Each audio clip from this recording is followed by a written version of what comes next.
Hare Krishna, Krishna Krishna, Hare Hare, Hare Rama, Hare Rama, Rama Rama, Hare Hare, Hare Krishna, Krishna Krishna Krishna, Hare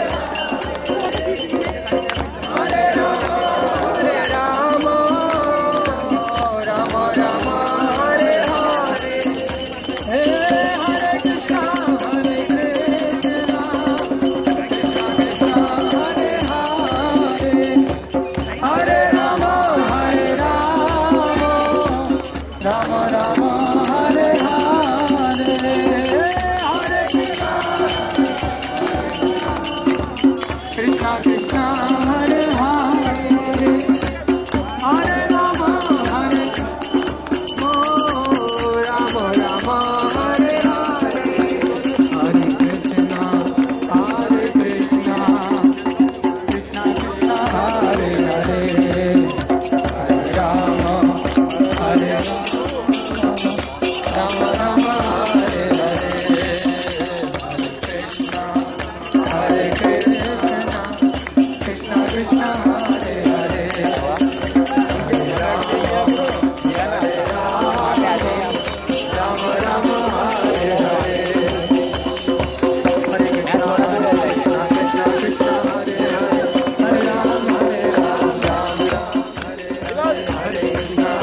Krishna, Krishna Hare Hare, Hare Rama, Rama Rama, Hare Hare Krishna, Krishna Krishna, Hare Hare, Hare Rama, Hare Hare, Hare Krishna, Krishna Krishna, Hare Hare, Hare Rama, अपना direct video stand है। Hare Krishna, Krishna Krishna, Hare Hare, Hare Rama, Hare Rama, Rama Rama, Hare Hare, Hare Krishna, Krishna Krishna, Hare Hare, Hare Rama, Hare Rama, Rama Rama, Hare Hare, Hari Bol, Hari Bol, Hari Bol, Hari Bol, Hari Bol, Hari Bol, Hari Bol, Hari Bol, Jai Prabhupada, Prabhupada, Prabhupada, Prabhupada, Jai Jai Prabhupada,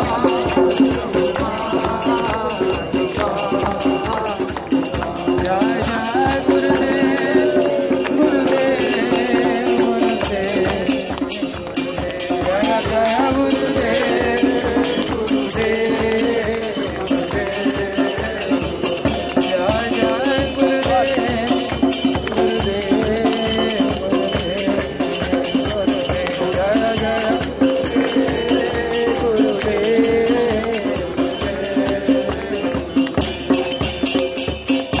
बोलो कृष्ण कन्हैया लाल की जय, राधा रानी की जय, जगत गुरु शिल प्रभुपाद की जय, कुसुम सरोवर धाम की जय, श्री गुरु महाराज की जय, अनंत कोटि वैष्णव वृंद की जय, आप सब भक्तों की जय।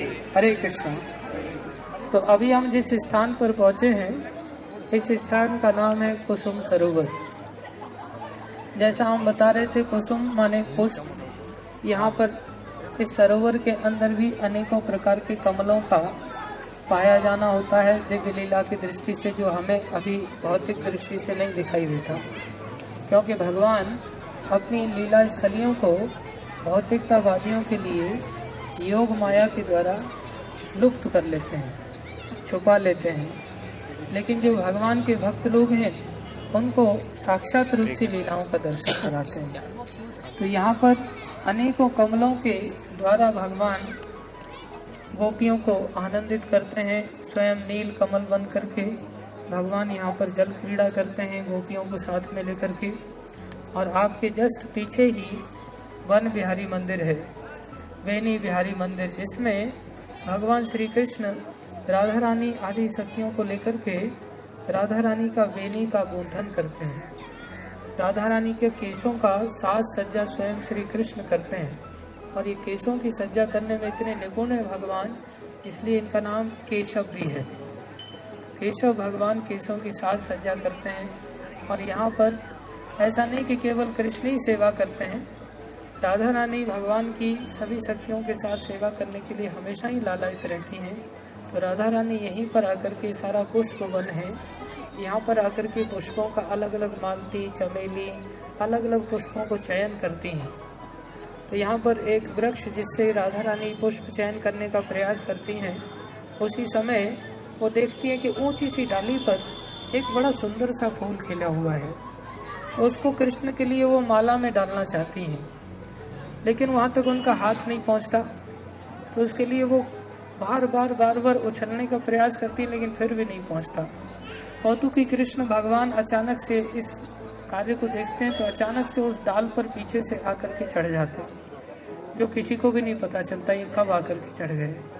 तो चढ़ करके सारा ब्रह्मांड तो भगवान के अंदर ही है, भगवान के भार के कारण वो डाली नीचे झुक जाती है। जब नीचे झुक जाती है, राधा रानी बड़ी प्रसन्न हो जाती है, अरे अरे देखो भगवान कृष्ण ने मेरी इच्छा को पूर्ण कर दिया। तो उस डाली को झुका हुआ देख करके उसे फिर भी हाथ से पकड़ लेती है, कहीं ये फिर से न ऊपर चली जाए। तो उस डाली पर लगे हुए सारे पुष्पों को चयन करने लग जाती है। इतनी देर में भगवान देखते हैं कि अब तो ये अच्छी तरह से कस के इन्होंने डाली को पकड़ लिया है। अचानक से कृष्ण डाली से नीचे कूद जाते हैं, और जैसे ही कूद जाते हैं उन्होंने पकड़ी हुई डाली, अचानक से डाली ऊपर जाती है तो राधा रानी लटक जाती है। और सारी सखियां नीचे देखती हैं, राधा रानी बहुत ऊपर चली गई अचानक से। कृष्ण कूद जाते हैं, कृष्ण फिर अपनी स्टाइल मारते हैं, बोले मैं हूँ, अगर आप लोग सहायता लेना चाहो तो मेरे से ले सकते हो। राधा रानी चिल्लाती उधर से, बचाओ बचाओ। और सब सखियां कहती कैसे तुम्हें गोद में कैसे ले लें अभी इतना ऊपर से। तो कृष्ण कहते हैं मैं करूँ अगर आप लोग सहायता। बोले करो करो, कुछ तो सहायता करो। फिर कृष्ण राधा रानी को नीचे से पकड़ लेते और गोद में लेकर के राधा रानी को नीचे उतारते। सारी सखियों का प्रयत्न भी यही रहता है कि वो राधा कृष्ण को ये इनके प्रकार मिलाना चाहती हैं, चाहे वो ललिता सखी हों या कोई भी हो, विशाखा सखी, सभी यही एक उद्देश्य रखते हैं कैसे राधा कृष्ण मिले, जिससे ना केवल राधा कृष्ण संतुष्ट होते हैं, सारा संसार संतुष्ट होता है उनकी सेवा करने से। कोई भी उनकी सेवा करता है। यहाँ पर ये स्थान है, दिव्य स्थान है, यहाँ अनेकों भगवान इस प्रकार से लीलाएं करते हैं। पीछे बेनी बिहारी मंदिर जिनमें भगवान राधा रानी के केशों की सज्जा करते हैं। लेकिन ये सब लीलाएं सबसे टॉप मोस्ट लेवल की लीलाएं भक्ति मार्ग में, जिसे वही व्यक्ति समझ सकता है जिसने भगवान के ऐश्वर्य को थोड़ा बहुत समझा हो, तब वो इस माधुर्य में प्रवेश कर सकता है। लेकिन हम लोग जब तक भक्ति में आगे नहीं बढ़ेंगे तब तक हमारे लिए समझना आसान नहीं है। बड़ी दिव्य लीलाएं, लेकिन हम इनको भौतिक दृष्टि से ही देखते हैं। तो इन लीलाओं को समझने के लिए हमारी तो क्या होगा, नारद जी जैसे लोग भी इन लीलाओं को नहीं समझ सकते। तो नारद जी के अंदर भी इन लीलाओं को देखने की एक बार इच्छा हुई, लेकिन नारद जी देख रहे हैं तो उनको प्रवेश ही नहीं है। कोई घुसने ही नहीं दे रहा राधा कुंड पर, कोई घुसने ही नहीं दे रहा कुसुम सरोवर पर। उनको बार बार रोका जा रहा है। और नारद जी चाह रहे हैं इन लीलाओं को हम कैसे देखें। जैसे सुंदर सुंदर आपको कुछ लीलाएं बताई थी, वो प्रभुपाद जी ने एक खिड़की हमें दिया है एक प्रकार से कि देखो देखो गोलोक धाम में कैसी कैसी लीलाएं होती हैं, और तुम यहाँ फालतू में वो चबे चबाई चने को चबा रहे हो फिर से। तो इससे अच्छा तुम वहाँ का थोड़ा सा ग्लिम्स ले लो। प्रभुपाद जी यहाँ तक कहते हैं कि मैं तुम्हें वहाँ लेकर के गेट से भी जाऊंगा अंदर, तुम स्वयं अपने प्रयास से नहीं जा सकते, क्योंकि यहाँ कोई भी अपने प्रयास से नहीं जा सकता। नारद जी नहीं जा पा रहे, नारद जी चाह रहे हैं इन लीलाओं को देखने का, लेकिन उनको रोक दिया जाता है। स्वर्ग की लक्ष्मी भी इन लीलाओं में प्रवेश नहीं पा सकती, लेकिन नारद जी महाभागवत वैष्णव हैं, वो जानते हैं किस पद्धति का उपयोग करने से हम भगवान की शरण में जाकर के इन लीलाओं को देख सकते हैं। तो नारद जी क्या करते हैं, नारद जी वृंदा देवी के पास जाते हैं जो तुलसी माता हैं, उनसे प्रार्थना करते हैं आप मेरे ऊपर कृपा करो तो मैं लीलाओं को देख सकता हूँ। तो वृंदा देवी कहती हैं कि तुम इस रूप में तो नहीं देख सकते। तो फिर बोले क्या करना पड़ेगा? बोले चलो मेरे साथ। तो नारद जी को वृंदा देवी लेकर के आती हैं और यहाँ कुसुम सरोवर के जस्ट पास में ही हम जाएंगे अभी, वहाँ पर एक कुंड है। उस कुंड में कहती हैं नारद जी को, तुम अभी इसमें डुबकी लगाओ। तो नारद जी वृंदा देवी के कहने से बोले इससे क्या हुआ, तुम लगाओ तो सही डुबकी जाकर के। तो नारद जी जाकर के डुबकी लगाते हैं। जैसे ही डुबकी लगाते हैं वहां से नारद जी गायब हो जाते हैं और एक गोपी नारदी बन के बाहर आती है। आपको डरने की चिंता नहीं है, और लगाना चाहे तो कोई लगा भी सकता है, लेकिन ध्यान रखना अगर बनना चाहते हो तो लगा सकते हो। नारदी बनकर के वापस बाहर आती हैं, फिर वृंदा देवी को प्रणाम करती है। वृंदा देवी अब चलो तुम्हें मैं लेकर के चलती हूँ। तो भगवान की लीलाओं में अगर कोई प्रवेश पाना चाहता है तो यही एकमात्र रास्ता है, कोई दूसरा आर्टिफिशियल रास्ता नहीं। तो वृंदा देवी की कृपा से जिस प्रकार से नारद जी को राधा कृष्ण की इन दिव्य लीलाओं का अवसर प्राप्त हुआ, उसी प्रकार से वृंदा देवी की दया से जैसे हमें भी प्रभुपाद जी ने प्रदान किया है उनकी सेवा करने के लिए वृक्ष स्वरूप में, अगर हम उनकी सेवा करते हैं तो वृंदा देवी सबके ऊपर जरूर कृपा करते हैं। तुलसी महारानी जरूर कृपा करती है। और वहां तक पहुंचने के लिए, तुलसी तक पहुंचने के लिए हम कैसे जाएं? हमारी परंपरा के माध्यम से। जब गुरु परंपरा के आदेशों का पूर्ण विश्वास के साथ बिना विचार किए कि ऐसा करने से क्या होगा, जैसे नारद जी ने विचार नहीं किया कि डुबकी लगाने से क्या होगा, वो चले गए और जाकर के उनको डुबकी लगाया और बाहर निकल के आए और उन्होंने बड़ा आनंद का अनुभव किया। नित्य प्रति इसमें नारदी गोपी बनकर के आस्वादन करते। लेकिन वहां तक पहुंचने के लिए उनको भजन तो करना पड़ा ना। लेकिन हमको लगता है हम जो माला करते हैं इससे तो कुछ हो ही नहीं रहा है। ऐसा नहीं है। जैसे मान लो कोई व्यक्ति बहुत भूखा है और उसको एक चना दिया, तो उस एक चने से उसकी भूख मिटी क्या? भूख तो नहीं मिटी, लेकिन भूख मिटी एक चने के बराबर।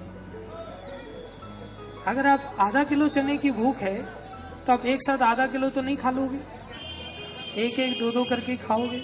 लेकिन खाते खाते खाते खाते जब आधा किलो हो जाएगा तब आपकी भूख पूरी तरह से मिट जाएगी।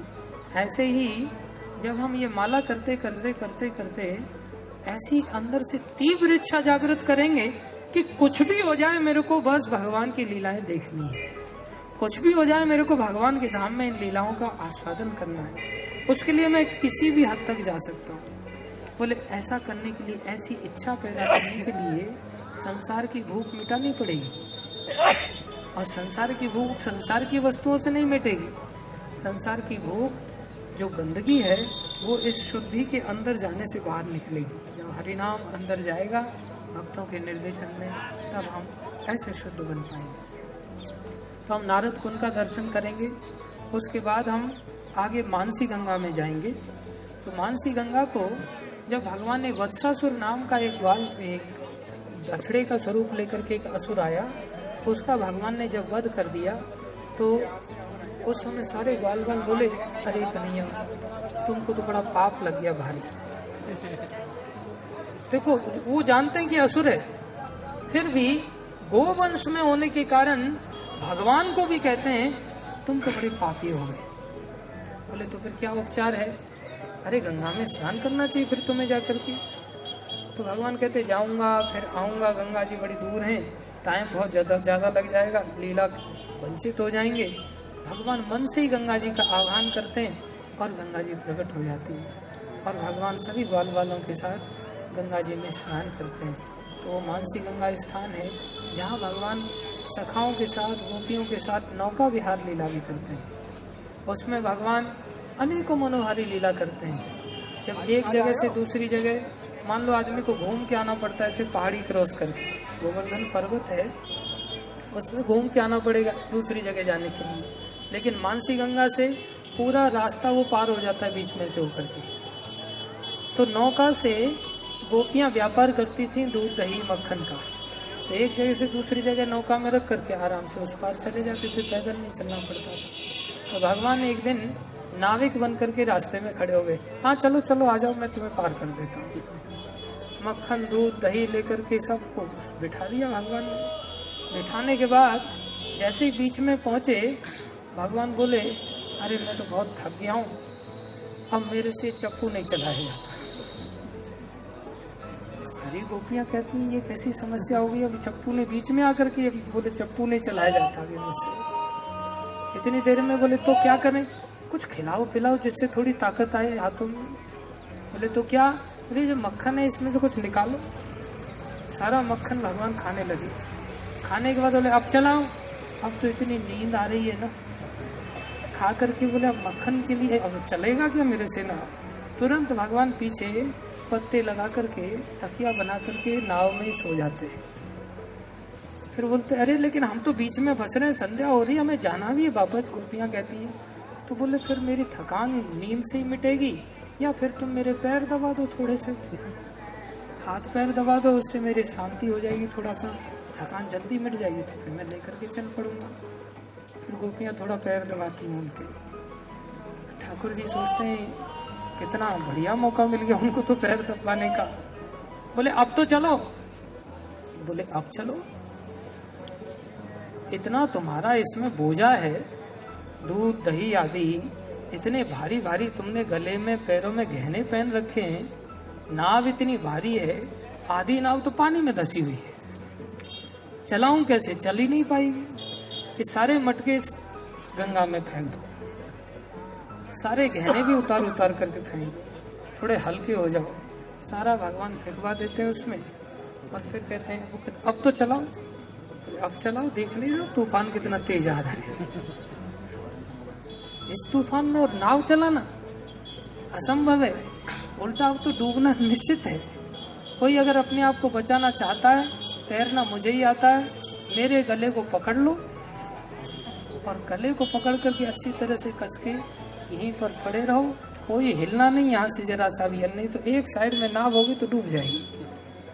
फिर राधा रानी मजबूरी में भगवान का गले को कंठ देती हैं और फिर भगवान को देख करके पहचान जाते, अच्छा स्पर्श करते ही समझ जाते हैं ये श्याम सुंदरी है और कोई नहीं।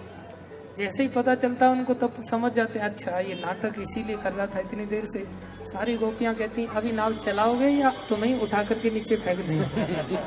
लगता है सबसे भारी नाव तुम्हारे ही कारण हो रही है, सब तूफान वगैरह जो कुछ भी आ रहा है सब जड़ तो आज पता चली, सारी जड़ तो यहाँ पड़ी हुई है। बोले नाव चला करके जल्दी से पहुंचो, नहीं तो अभी नीचे गिराते। तो ये सारी लीला भगवान मानसी गंगा में सारी सखियों के साथ गोपियों के साथ बड़ी मधुर लीलाएं करते हैं। लेकिन याद रखो ऐसी ही लीलाएं भगवान को देख करके हम लोग करना चाहते हैं। इसको कहते हैं रिफ्लेक्शन। भगवान के धाम में जो लीलाएं होती हैं हम भी उनको दोहराना चाहते हैं, लेकिन भगवान के अब तुम ऐसा ही करना चाहते हो तो मेरी तरह थोड़ा गोवर्धन भी उठा लो।